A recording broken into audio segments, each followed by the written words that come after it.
Okay, here we go. We are back here on the Lynne Hayes Freeland Show. You know, Pittsburgh is a small city. It's a small town. So in that last segment, Clarice mentioned that she started volunteering at Pittsburgh AIDS Task Force. Goodness knows over the years, I worked with them and we have a lot of mutual friends. So welcome back. We got a lot to talk about. You started volunteering at the Pittsburgh AIDS Task Force. You decided that you weren't going to sit back and die. Right. And you not only went on to live, you have lived an amazing life thus far.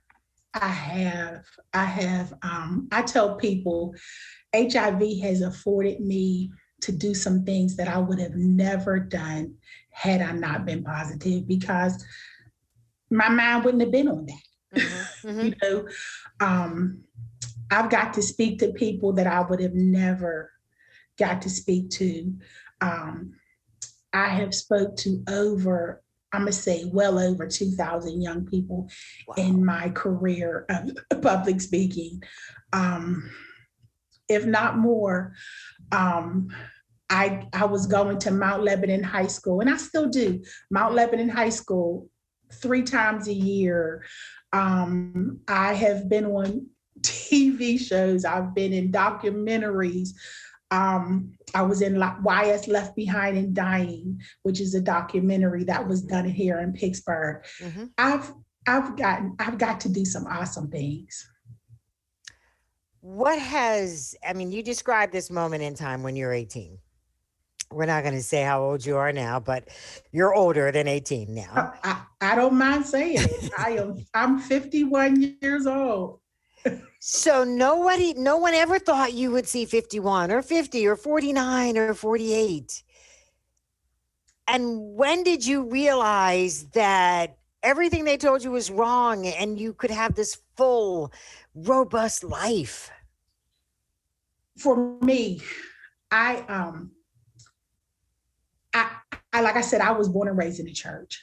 So the more I volunteered, the more I prayed, and I just talked to God, and God gave me a reassurance that He's the only one that has the final say so about when you leave this world. Mm-hmm. And so what I needed to do was take advantage of every opportunity that I had. Every day that I woke up and I had breath in my body, whether it was a bad day or a good day, this was a day that was given to me and I had to cherish it.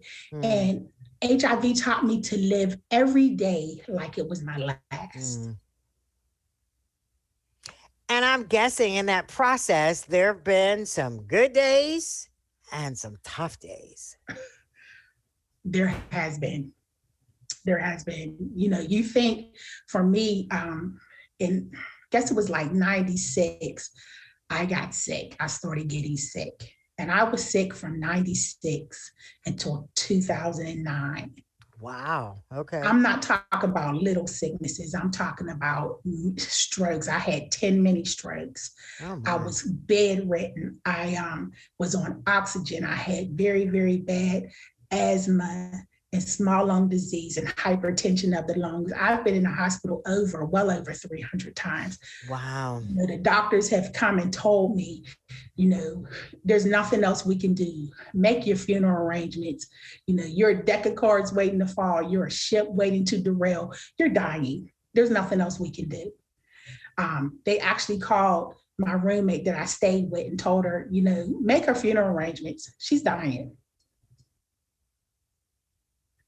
You know, and so I always say, if you've never seen a miracle, you see one now. Wow. Because just like I got sick unto death, I got well.